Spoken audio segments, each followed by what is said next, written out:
I spent a little bit more time with our team than I normally do. Tried to review some things that are putting us in the hole. One is we're giving up too many offensive rebounds, and that's been a problem, and we will continue to address it until it gets solved. I thought on the plus side our team played much better in the second half, but it's hard to give up that kind of a lead and turn it to a victory. But they made a decent to good effort. We got the ball out on the break much better in the second half. Ariel Thomas started pushing the ball and creating things for her and for others. I thought she had a good game, and we just need to do that for 40 minutes.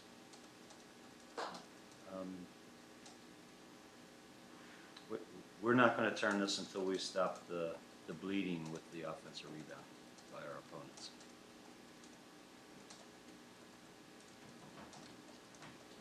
It seems like you played with them for all but about 10 minutes of that game. I mean, what can you take away from this moving forward for Sunday and throughout the season? Yeah, for Sunday, I mean, we're going to get after it tomorrow. We're going to address the rebounding issue. This is a weekend event. This is not like a loss and then figure it out next week. So we're going to be right back at it on Sunday. Our kids have always had good resolve, so they'll be after it. They'll be alert. We just need to agree to solve the issues with the rebounding. It's just a killer. I mean, no matter how hard you play, no matter how well you come back, if you're giving up too much on second shot scores, is that just effort? yeah, I don't. If I had an answer for you, Curtis, I would. We've been struggling with this all season. We've been addressing it, practicing it, doing different drills. I think it's. I don't think effort's the word. I think it's like focus and attentiveness. Somehow, unfortunately, we're not the only ones, but I'm only concerned about this team. When the shot goes up, they seem to lose their attentiveness and their focus. And next thing you know, the person who they should be blocking is in, getting a second shot, and they go, oh. I don't think. He said, well, I didn't feel like working that hard. But it needs to be managed. So. They seem to step quicker than you just thought. Yeah, I mean, they're quicker. They're good offensive rebounders. I mean, we didn't play against an easy team to block out. I recognize that. We recognized that before the game started. So we were trying to be very attentive to that issue. That this team probably wasn't going to beat us from their perimeter play, although they shot pretty well in the first half from threes, which, when you need a break, you don't get a break. But nonetheless, it caught up to them. Their outside shooting did not do us in. It was their inside play and their putbacks and their post action. So we read them right. We just didn't deal with them well enough. I was going to say turnovers were. Yeah, is that kind of the same thing that the rebounds, just focus, or is it? That's a different issue. It's a different issue. That's one. Well, I can say this to you: if we became a better running team, which we've been striving to do, the turnovers would get cut in half. But the fact that we're not running enough, it forces us into half-court situations that you need to be better with the ball. And right now we're not ready to handle that. And it's not like selfish play, because there was about 4 or 5 in the middle of the second half that players driving down the lane could have shot, could have made a play out of it, and at the last second dealt to somebody who said, wow, where did that pass come from? So maybe we should encourage a little more selfish play. I mean that in a good sense rather than. Right, I mean, is lack of aggression, you think that's a tough lesson for them to learn? Rather than look for the teammate all the time, go to the hoop? Well, I would, and I do encourage that. So it's not like they're being chided for, why didn't you make one more pass? That's never been an issue. So why they made that pass, and there were different players doing it at different times, I can't tell you. I mean, I don't think there's a one category that says, well, this is why they're turning the ball over.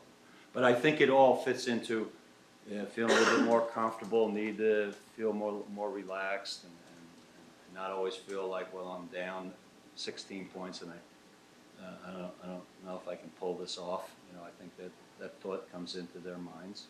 So, and some of that was good defensive play by UCLA. They were kind of relentless in cutting off passing lanes. So it's not all our fault. I mean, it's some of it's their good play. So. What do you think of UCLA? What's your assessment of that team going forward? Yeah, I don't want to hedge on it because, and I mean this more sincerely, I don't know the league yet. You know what I mean? Like, this is the first game, so I'll have a better comparison after we play Sunday. And I'll say, oh, gee, UCLA is much better than USC, or they're both pretty even, or SC's better. It's hard for me right now, Curtis. So I'm not like pushing that aside, but they're a strong, aggressive team, and their strength is inside, and they play to that. So more power to them.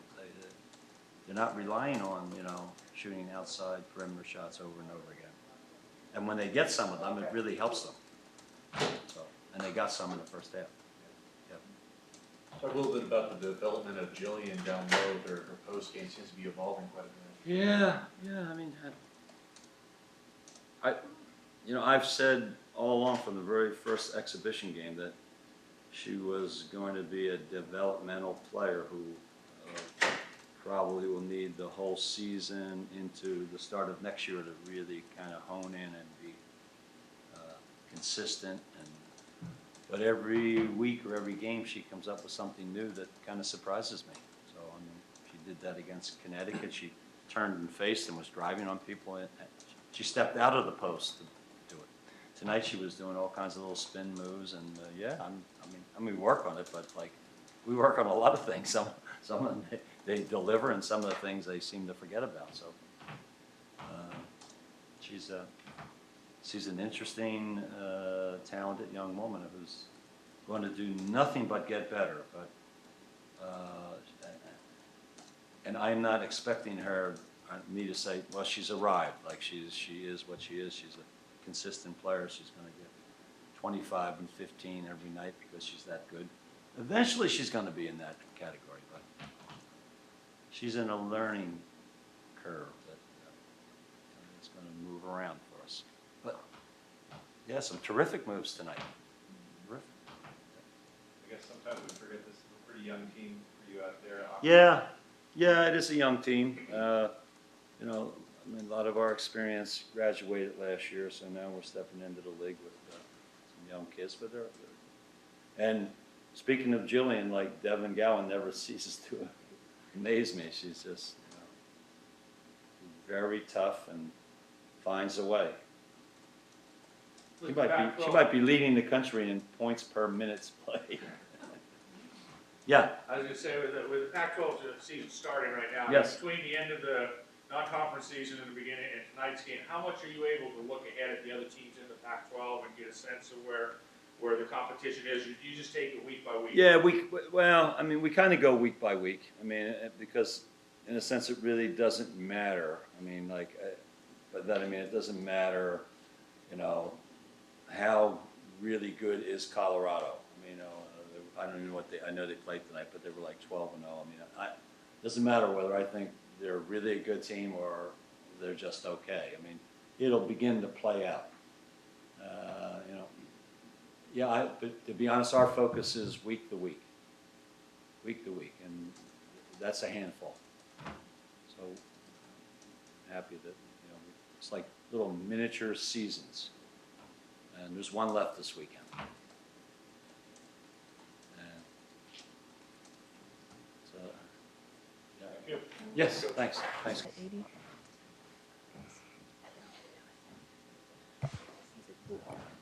What was the difference between the first half and the second half? I believe we just came out with more intensity. Like, we matched their physicality, especially on the defensive end. I mean, we still had, like, what killed us was just our turnovers and offensive rebounds. But I definitely think we pushed it a lot faster. And like I said, the physicality part. Turnovers, is it just a matter of learning where everybody is on the court, or is it just a little bit out of control, or what do you think's the solution there?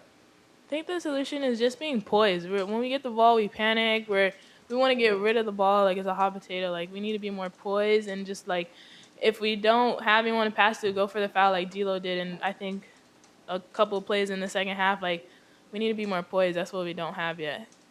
I think that and pushing it.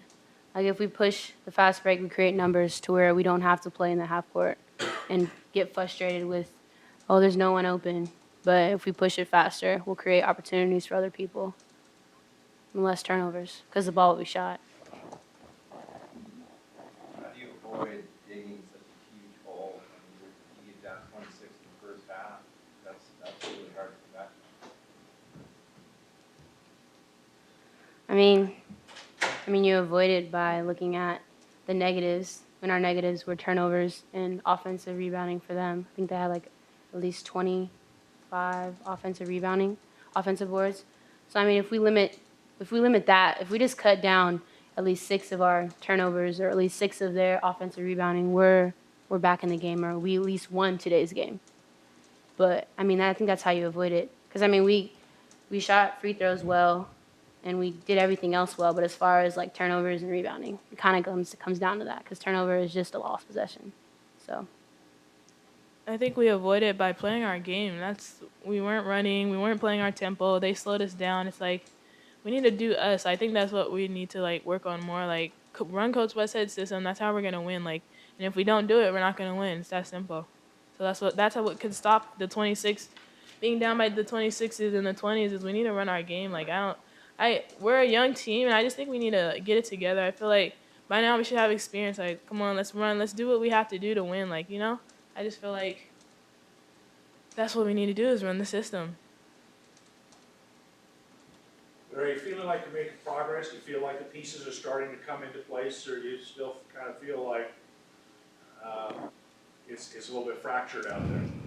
Definitely making progress. Because if you look back about 3 or 4 weeks ago, we didn't have what we have now. Like, we had 6 players. We weren't doing well, but I think we've been coming back and we're doing a lot better. It's piecing together. We just need to finish that missing puzzle piece, which is just like being us, like not letting no one stop us from doing what we're doing. Boxing out is one of our things that's really hurting us, and then just pushing the ball and believing in ourselves. Like, those are probably the 3 things that I would say that we need to work on. But otherwise, the pieces of the puzzles are there. We just got to connect them. Any more questions from the student athletes? Yeah, back-to-back real tough opponents, and you've got USC coming next. How do you use these last 2 games to kind of prepare yourselves and ready yourself for USC? I think we just springboard into it. I mean, it starts tomorrow in practice. I mean, we just take care of our bodies today. But as far as just practice, it's really keying in on, like, what we messed up. Like, what did we lack in today's game? And let's focus on that so we don't have that same, lack in the next game. So I think if we just do that, and like Jill said, just running our system, I think we'll be ready for USC. I mean, because, like, we were definitely ready. Well, we thought we were ready for UCLA, and then you look at our turnovers and our boards. So. Thanks, guys.